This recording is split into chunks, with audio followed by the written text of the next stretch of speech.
नमस्कार, मेरा नाम आचार्य शिवारण देव है। स्वागत करते हैं आपका इस वीडियो में। आज जो टॉपिक हम डिस्कस करने वाले हैं कि मांगलिक दोष या फिर मांगलिक योग, क्योंकि बहुत सारे व्यक्तियों के मन में एक डाउट है कि मांगलिक दोष होता है या फिर मांगलिक योग होता है। तो आज उस डाउट को आपके सामने क्लियर करने वाले हैं कि मांगलिक हमेशा योग माना जाता है।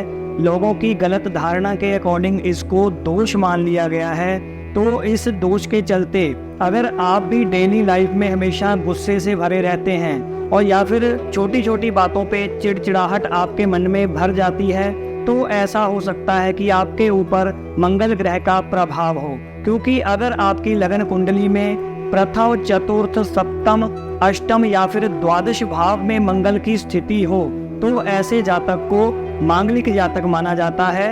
मांगलिक योग उस कुंडली में पाया जाता है।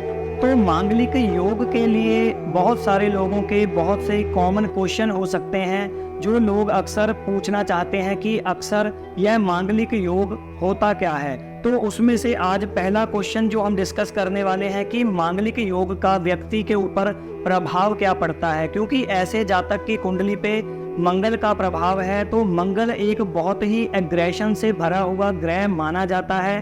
तो जिसके भी कुंडली में मंगल मांगलिक योग बना रहा होता है, तो ऐसे जातक को गुस्सा अक्सर बहुत आता है, परंतु दिल के बहुत सॉफ्ट होते हैं ऐसे जातक। परंतु अगर इनमें को कभी गुस्सा आ जाए तो इनका गुस्सा हैंडल करना बहुत ही मुश्किल होता है। परंतु गुस्सा इनको आता कुछ क्षणों के लिए है, उसी चक्कर में यह अपना नुकसान स्वयं कर बैठते हैं। और अगला प्रश्न हो सकता है कि इस योग का बुरा प्रभाव आपके ऊपर क्या पड़ सकता है।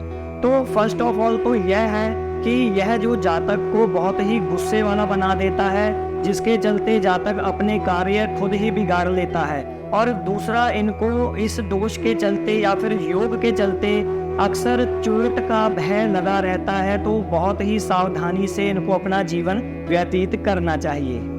और अगला प्रश्न है कि इसके लिए अच्छा प्रभाव क्या है। तो अच्छा प्रभाव मांगलिक योग का यह रहता है कि ऐसे जातक दिल के बहुत साफ होते हैं, अक्सर दूसरों की मदद करने में सबसे आगे खड़े रहते हैं मांगलिक योग वाले। और अगला प्रश्न यह आता है कि मांगलिक योग का इम्पोर्टेंट भाग क्या होता है। तो इसमें यह देखना होता है कि जो भी लड़का या लड़की मांगलिक है, तो उनका जो विवाह है यानी कि शादी है, वो दूसरे जो उसका पार्टनर होगा वह भी मांगलिक ही होना चाहिए, तो ही उनका विवाह कराना चाहिए। नहीं तो वैवाहिक जीवन में उनको बहुत सारी दिक्कतों का सामना करना पड़ता है। और अंत में हम बात कर लेते हैं कि मांगलिक योग के बुरे प्रभावों से बचने के लिए हम क्या उपाय कर सकते हैं। तो जितने भी मांगलिक जातक हैं, उनको मेरी यही एडवाइस है कि वो अपने हाथ में मूंगा रत्न अवश्य धारण करें, जो कि आपको मांगलिक योग के बुरे प्रभावों से बचा के रखेगा।